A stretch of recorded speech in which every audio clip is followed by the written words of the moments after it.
So now we're out here today celebrating Martin Luther King Day. Are you familiar with the fact that Martin Luther King gave? I'm sorry, you're in the shot. Are you familiar with the fact that Martin Luther King gave a riveting speech in 1965 in Jamaica in reference to Marcus Garvey?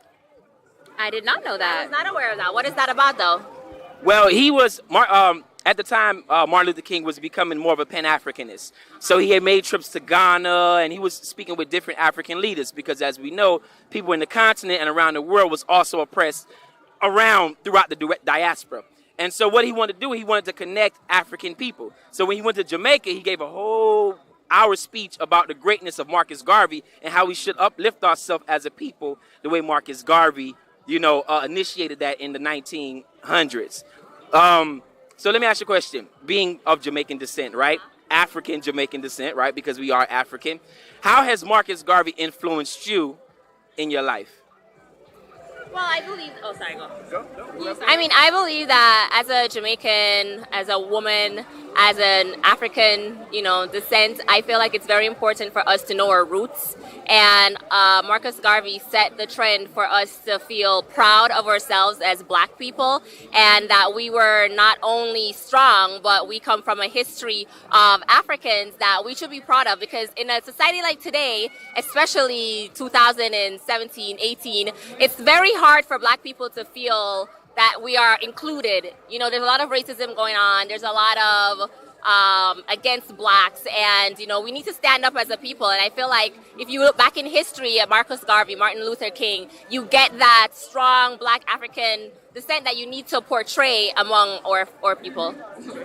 Well, for me, it gives me a great sense of pride because at the end of the day, Marcus Garvey is really who started the whole trend of coming together as Black people from around the world. He's the one who started all of that. So Martin Luther King, Malcolm X, all the Black leaders who went forward and did the same thing in other parts of the world took the ideas from Marcus. So knowing that I come from there and that he started such a big trend and that he was one of the only people to get as many Black people from around the globe to come together under one band. What was it? Red, Black, and Green. Red, Black, and Green, and the red line, the Black Star Liner. The fact that he did all of those things, it makes me very prideful, and it makes me know that I have that blood in me to do something that great. So it's not just Black, it's also Jamaican, knowing that I come from that descent. So it gives me a great sense of pride and makes me believe I can do anything. Now, here's where it's going to get tough now. I said I was going to get tough with the questions. Y'all ready for this? The motto in Jamaica is... Out of many, one people. Repeat it. Out of many, one people. But that's not the sentiments being reflected when you go to Jamaica. And I've been to Jamaica several times. The Asians come into Jamaica, the Arabs come into Jamaica, and they're recolonizing the land. Let's be honest about this. They're recolonizing the land. What do you mean when you say recolonizing? They're becoming the economical structure of Jamaica. Well, I kind of disagree with There's a highway in Jamaica. Well, I mean, let's be real about it now. They're really...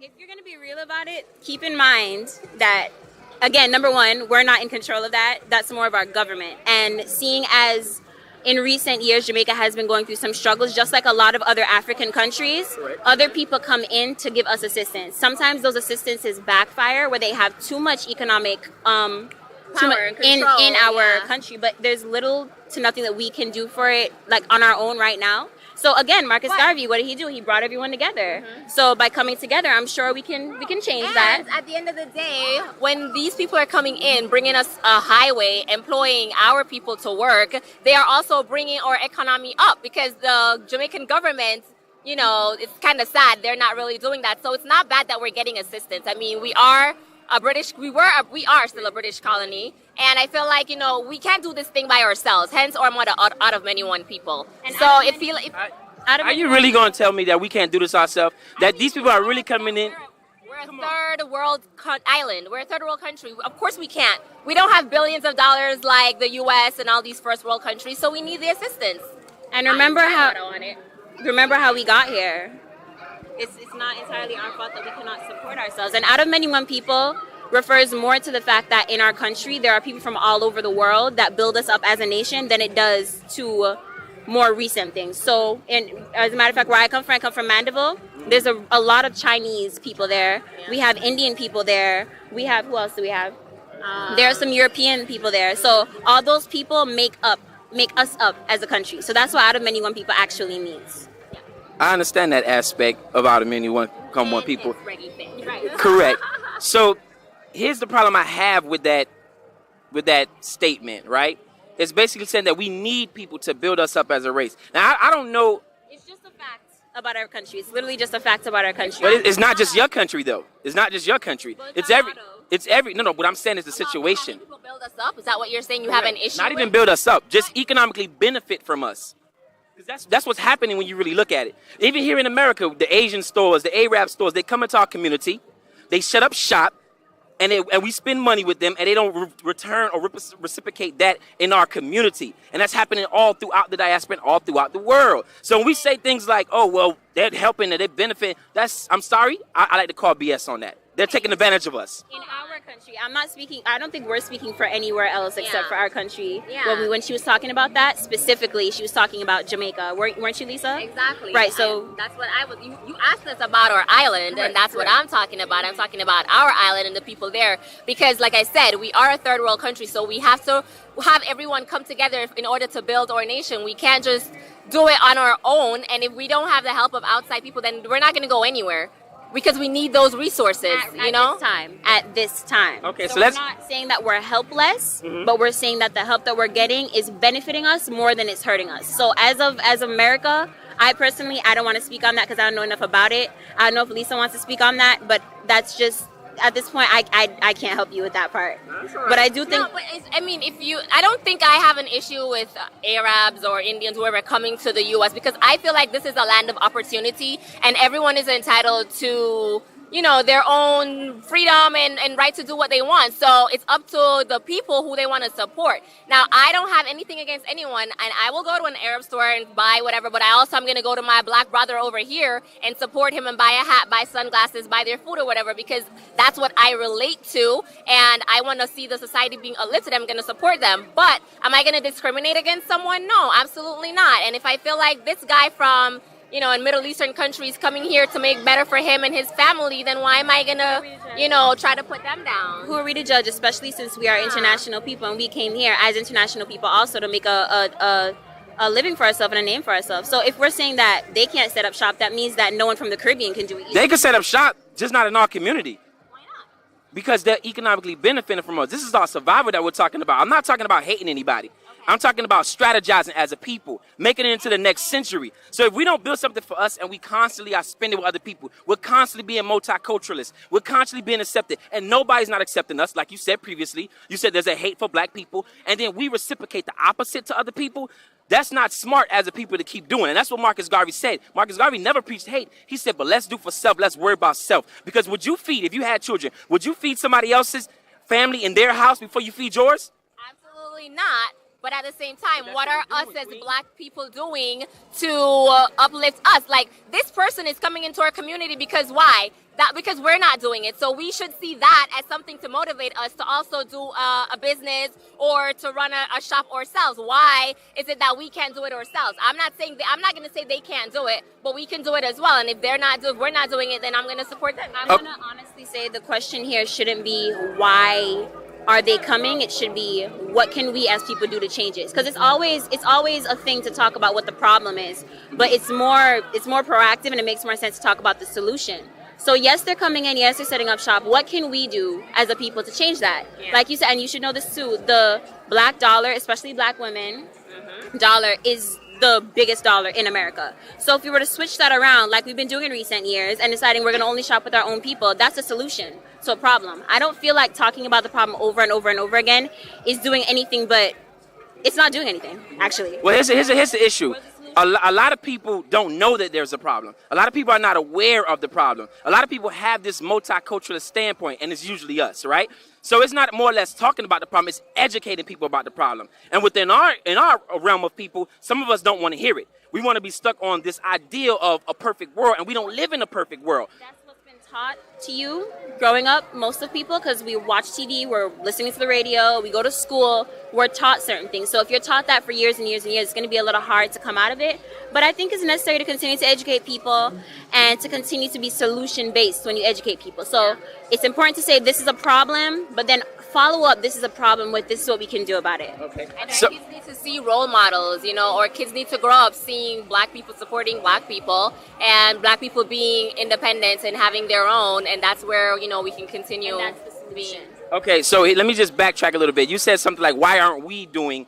Are you familiar with the lady named Dr. Frances Cress Wilson?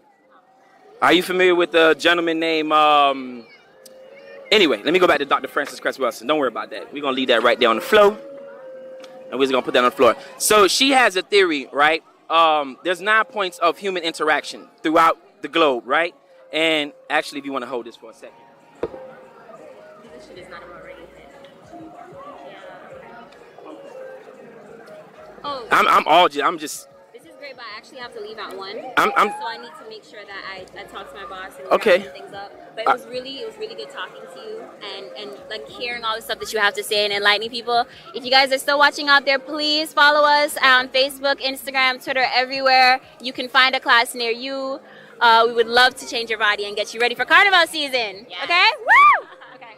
Thank you, ladies. Thank you very much. All right, peace, black family. Who do we have here with me? Marcus Stevenson. Okay, Marcus Stevenson. Let me ask you a question. We're here today celebrating the dream of Martin Luther King and his legacy. What does that mean to you? It means a foundation for who we are. I mean, he actually established for us to be able to, I guess, come together and be whole as a people. And it's important for me to show my kids that we have a foundation. We came from somewhere, because I think a lot of society now, they don't understand where we actually came from, and this is a big part of it. Now, when you say came from, you mean the legacy that he brought forth through the civil rights movement?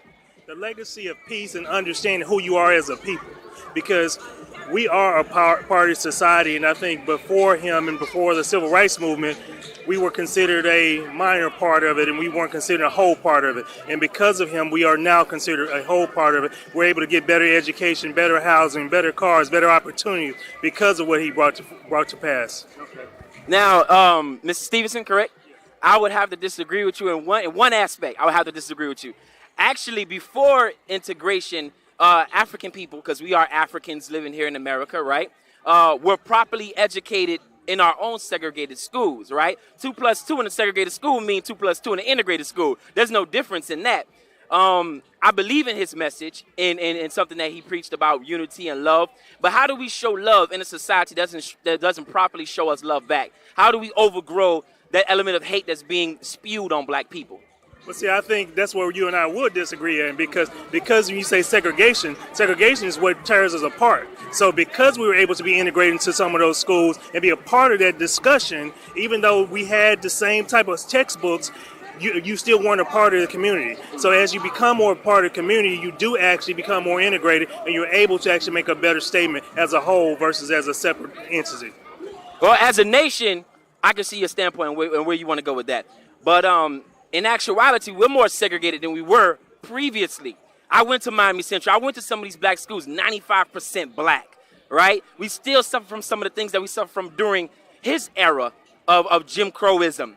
But a lot of people don't know, to contrary belief, the civil rights movement actually wasn't to bring us together. It was actually a plot by the government to get our wealth as a people, because as African people here in America, we create $1 trillion as revenue, right, here to the economy. So what the Southerners and other whites were saying is, why are we missing out on that $1 trillion just because some white people have a grudge against black people? So that's why they kind of opened up the market and pushed Martin Luther King to the front to, more or less push that integration standpoint on. So it was more of a plot to get our money and our wealth, not to spend money with the black people, but spend money with each other. And have you noticed that increase, that we don't spend money with each other anymore? Well, to your point, I get your point, valid point. But the same token, there's always going to be several people on different sides of the coin that are seeing a progressive movement as a way to actually get their message across. And so a lot of things are about money. But I would say Dr. King's statement was not necessarily all about the money. It was more about the people. I actually grew up in Memphis, where he was assassinated. So I've been across the nation. I've been across the world to see a bunch of different opportunities, a lot of different things. most things are surrounding money, but also some people don't look at the money. They actually look at the value of a human being, the value of a people. And even though there are other people who have their own agendas, you have to figure out how to get your agenda within their message. So they're trying to get money, but what can you get out of that same opportunity they're trying in their agenda? So I think politically, that's what people do right now today. As you see what the government's trying to do, well, a lot of people will try to sneak their agenda in there in order to actually help their people. And I feel like Dr. King's message was doing just that, trying to help his people, not actually look for the money. Even though he was pushed to the forefront when other people, other civil rights activists were trying to do the same thing he did, but because they used him, he used their platform to actually get the message across a little bit better. Now, here's another question that I have for you, brother. There's two preliminary or huge statements to me that Martin Luther King made before his passing. And one of them, which is a quote that a lot of people don't know, he said that you can't legislate morality. And in saying that, basically, no matter how many laws we pass, some people within our society who rule over us will still be immoral. And another quote that he made was, I feel like I'm bringing my people into a burning building. Do you think that we entered that burning building, brother? I think both points are exactly true today, because the more you try to integrate, the more you try to make change, the more you actually do walk into that burning building. But if you never go into that burning building, how are you going to put the fire out? So I think that point is definitely valid. And him trying to bringing us closer, every statement he's made is still legitimate today, and we still are fighting those fights. And you're going to always find people who oppose your point of view. You got opposition politically, you got opposition in your own neighborhood. You got people that look like you and I that still don't agree to progress our people. So I can't disagree with his message. You have to look for the silver lining within it. Is it a valid message? I still say today is still a valid message, and we're still fighting some of those stronger fights. I don't think we're further back than we were. I think we have progressed, but it takes people to actually keep walking, knocking those walls down, and looking for opportunities. Now, I'm going to let you go, brother. But I just have one more statement to say, or a question. During the Civil Rights Movement, my mother is Haitian, so I'm a first descendant that was born here in America. So I don't have the struggle of an African American or African living in America, someone who was 5 generations into this society, right? And I find it very disrespectful when people come here and don't honor and respect the legacy that African Americans had to go through in this country. You get what I'm saying? Caribbean people, European, Eastern people, they come here with an attitude or a level of contempt for African Americans as if they have not walked through the fire. And that really upsets me, because I study history and I see what they've been through. But let me ask you a question. Where were the Latinos, the Mexicans, and all those other ethnic groups, because they were here in America during Jim Crow, where were they during the Civil Rights Movement? Why do they feel so entitled to America, and they actually never benefited anything to America? Why do they feel so superior to us as a race when we fought for freedom for everybody, not only here in America, but around the world? I know that's a long-winded question, brother. But what I'm saying is, how do we get to a point where everybody feel like they're better than us? When the civil rights came through, it didn't just come through for black people. It came through for everybody. And now it seems like we're like the scum of the earth, like we're something up under somebody's shoe. How do we get to that point, brother? Well, I have Latino friends and mixed race friends that I don't feel like they feel like they're better than us. I feel like they have their own struggles. So a lot of Latinos, coming from different Caribbean nations, coming from Mexico, and they had their different challenges, different struggles. I don't think they had the voice that we had at that time, and our voice had to be built up. So we were built up in order to have that voice, and now they're trying to build themselves up. And again, I don't feel like they feel like they're better than us. I feel like they're just fighting. They're fighting a different fight and at a different time. So as they come along, maybe their voice will be a lot louder, where they can be heard a lot louder. Now, so you're pro-integration, pro-multiculturalism. I am pro-people. I think everybody deserves an opportunity, whether it's white, black, Haitian, Caribbean. Everybody deserves the same opportunity. So I'm pro people getting the opportunity to succeed, not people being given something or because of their race, like you got to go through this. No, we all need the same opportunity, and that's what I'm pro. So if you didn't have the opportunity when you came to the States that other people had, let's try to give you that opportunity, where it's maybe education, maybe, financial, whatever it may be, but I'm pro opportunity. Well, I appreciate you, brother. I appreciate you for your time, man. Enjoy this day today. All right. All right. Peace, black family. Who do I have here with me today? I am MLK. Okay. And what about you? Truthfully, Jufuli. I like that. That sounds like West African. Okay. That sounds like West African. I like that. Now let me ask you a question. We're here celebrating Martin Luther King Day today. How far have we came from his dream? How far have we come from his dream? Mm-hmm. Or are we on the path to bringing his dream into fruition? I think that Martin Luther King's dream was a continuous journey. Mm-hmm. It was a continuous pursuit of something, and as long as we continue to pursue it, we will be on the path to that. That actually does sound like a dream, like you're chasing something, like a pursuit. Right, that actually... It can't stop. It didn't stop with him in the past. We have to embody it in the present, for anticipation for the future, the next generation. So we got to keep chasing that dream to keep it alive. You have anything to add to that, Queen? exactly what he said. It's a day-to-day journey, making each day better than what the last was and continuing to further for those to come. Now, I hint a faint accent. Are you from the Caribbean? Yes, I am. Where are you from? I'm Jamaican Haitian. Okay, so I just got in an argument with some Jamaicans. Now, we're going to get gully right now. We're going to get real gully right now. The interview about to get stanky right now, right? Why? Let's keep it positive. Here's the thing about it. As African people, we got to understand that the world is based off of yin and yang. Sorry if I'm stepping on you, brother. The world is based off of yin and yang, right? You got negative and you got positive. The problem with us is we always want to escape the negative and just focus on the positive. We can't be like that. We got to take the good with the bad and understand what's being done to us. We live in an illusion as African people, right? I'm a big Garveyite. You know what I'm saying? I study Marcus Garvey down to the core, and what he said is still relevant to this day. And it breaks my heart to see Jamaica in the condition that it's in with the Asians recolonizing Jamaica the way they doing that. The East Indians coming in and everybody taking advantage of us because we have this out of one comes people mentality. You get what I'm saying? And we got to stop that as African people because it's not benefiting us. You know what I'm saying? These sisters were ready to jump on me because I was saying some stuff about building up our own people. How do you feel about that? Do you believe that that's something negative, that we should not focus on ourselves first? We should always focus on ourselves. Focusing on yourself is how you build the community. It takes one to build themselves. Together we build ourselves. So it's always going to be that. I feel like that is what we should be doing. You focus on you to be able to focus on others and to give to others. And you know that it's sad when I say that because Carter G. Woodson wrote a book called The Miseducation of the Negro, right? And that book inspired Lauryn Hill to write her first CD called The Miseducation of Lauryn Hill, right? That book is very powerful. He said African Americans or Africans go to school to study economics, but immigrants come to their countries and study them, and they become rich from doing so. And that was in 1936. And we still under the same situation when I go around these communities, Arabs in there, Asians in there, and we don't own nothing in there because we live in a system of racism, right? And because we have this idea of sharing and loving with everybody. We can't take that into the next century. We can't take that into the next century because we don't have anything for us. When kids are running around here killing each other, I don't blame them. What do they got to look forward to? An idea?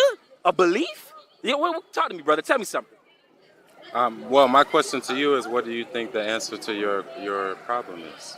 The teachings of Marcus Garvey, putting race first, running those Arabs, not physically, but economically out of our community, running those Asians out of our community, coming together, learning a level of self-love within each other. Whereas you as a black man, I don't even know you, brother, but I love you. And the reason is because you're a reflection of me. So when I look at you, I see myself within you.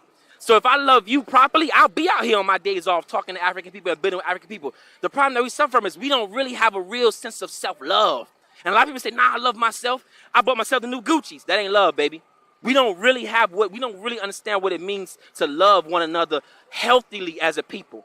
There's a man named Dr. Amos Wilson. He wrote a book called The Development and Psychology of Black Children. And one of the things that he says in the book is that in order for the people to rule over us, they must control the way we love effectively.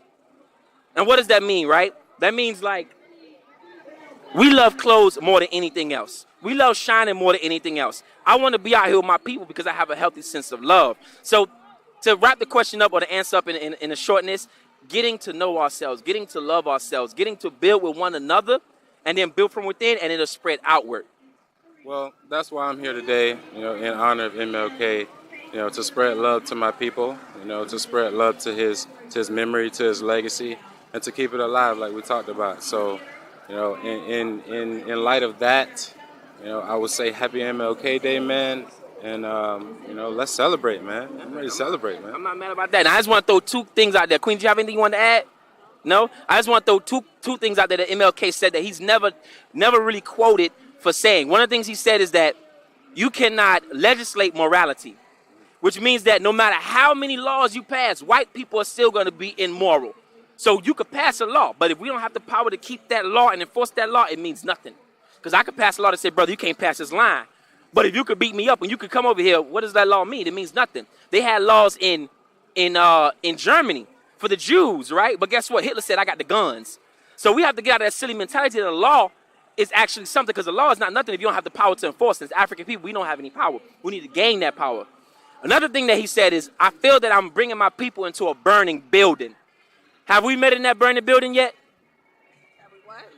Have we made it into that burning building yet? I'm not sure. You're You not sure? have to tell me. I'm Okay. I mean, look at our communities. Look at our. You say that in the sense of he feels like he's bringing his people into a burning building. Correct. But I'm gonna say With integration. He said that I feel like by integrating my people, we're going to be in more trouble than we are. Because remember, before the integration, we had businesses, we had schools, we had hospitals, we had everything for ourselves because we had to. But then to the end of his life, he said, you know what? I don't think this is going to be a good idea for us. And then they killed him. Well, looking at what we know and what we see now, I'm not going to say that it's not a good thing that we've integrated because it allows us more resources, but we just got to figure out our way to getting those resources on our side. And one of the biggest things we have is, you know, black businesses and stuff like that, promoting it, you know, supporting it and making sure that we're giving a quality product. So in that sense, I understand where he says, you know, I'm bringing my people into a burning building. It probably would have been easier to keep it separate. But at the end of the day, you're keeping it within your community, and how are you going to grow and continue to further on? Because you'll be stuck in one area. And that's not what he wanted us to be, is stuck in one area. Now, I ain't going to hold y'all because there's some good vendors out here and they want to get some food. But let me ask you a true, honest question. Have we really integrated? Like, let's be real. Have we really integrated? I went to Miami Central. I went to these are 95% black schools. Our communities are 95% black. The only people that come into our communities are poor whites, poor Hispanics, and people who benefit off of us to take advantage of us. Have we really integrated as a people? Let's really sit back and take a breath. Have we really integrated as a people? The laws were passed, but are we really integrated? Well, I'll ask you this question, and then I'll make a statement before I leave. Is integration an idea or an actual concept or aspect that can be actualized? And then I'll say this to piggyback on your self-love.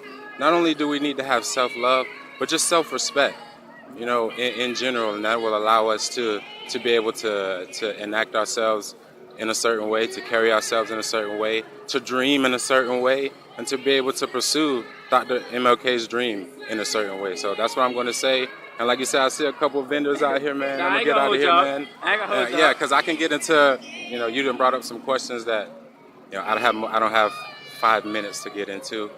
But these are things, though, when you walk away from me today, brother, it's things that we definitely need to think about as a people. Because I can tell you one thing, we just hit the hurricane, right, that happened. And in my community, we was shit out of luck waiting for the government. So we can't stop a natural disaster. If we don't build ourselves up as a people, waiting on I'll give you a prime example, then I'm going to let y'all go. I know y'all want to go. I'm going to let y'all go.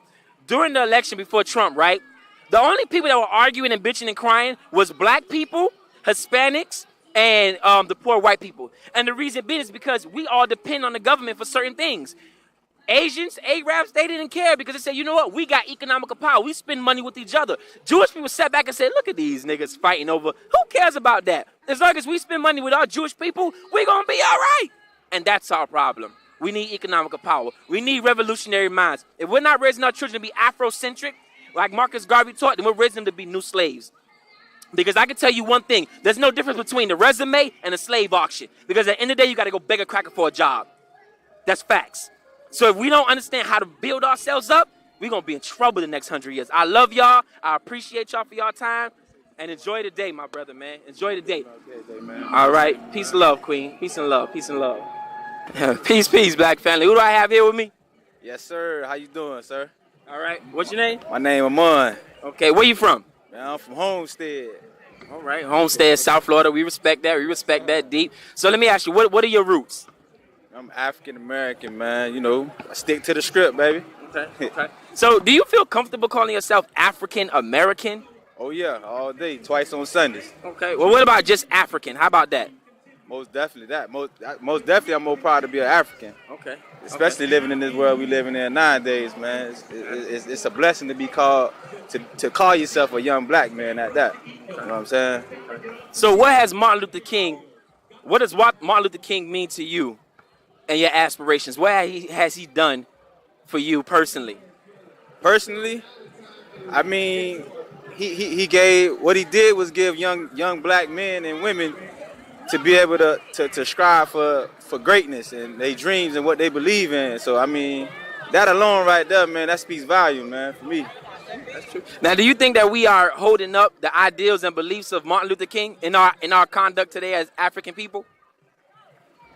In some ways, but at the end of the day, man, I don't think we're gonna be able to control the whole outcome of it. But I mean, we can to a certain degree as individuals. But why don't you think that we'll be able? Like, okay, let me ask you a question. Let me get deeper to it now. How much do you know about racism? What is your definition of racism? Now that my definition is, I just look at it as one group of individuals that doesn't like another group of individuals. That's just basically what mine is. I mean, I can't, I ain't gonna get into depth about it, but that's just what it is for me, man. Okay. You know what I'm saying? Okay. Are you familiar with a woman named Dr. Frances Cress Welsing? No, sir. Dr. Frances. Okay. So she had a theory, and she wrote a book called The ISIS Papers, right? And she basically said that there's 9 levels of human activity that we all are involved in, right? And they're all controlled by racism, white supremacy. So if you look, it'll be economics, education, entertainment, labor, law, politics, religion, sex, and war. These are all controlled by white people. So essentially, white people control every aspect of our life when you really think about it, right? All day, twice on Sundays, man. That's why it's hard. It's hard. They make it harder, but it's easy at the same time. They make it look easy for us to do certain things, but it's hard once we get where we at. Okay. So it's like they giving you the platform to do it, but then once you get there, they taking it away. They finding a way to take it away from you. Okay. Now let me ask you a question. How can we change that dynamic? How can we build ourselves up? You know what I'm saying? Because nobody else gonna help us as African people, right? You know what I'm saying? How can we build ourselves up to be a strong nation within a nation? Well, first of all, we just gotta stick together, man. We gotta come together as a collective group. From older blacks to the younger ones, we all gotta just stick together and just be able to just do what's right for us and for ours. That's all, man. That's the so what you saying? Put race first, right? Definitely that. Yeah, I've been trying to tell people that all day. Like, we really got to learn to put race first. But everybody here want to date interracially and want to worry about the Spanish people when nobody essentially is worrying about us, brother. You know what I'm saying? When I study the civil rights movement, I look at what Dr. King did. I don't see no Spanish people standing next to him. I don't see no white. You get what I'm saying? Yeah. Like, we worrying about everybody else, but at the end of the day, we the only ones failing worrying about everybody else. Yeah. You get what I'm saying? So I appreciate you for your time, brother. You know what I'm saying? Enjoy your day. They got some food vendors out here, so man, enjoy that, man. I appreciate your time, brother. Anything you want to say? Nah, I appreciate you, brother, for this interview, man. All right. Thanks, brother.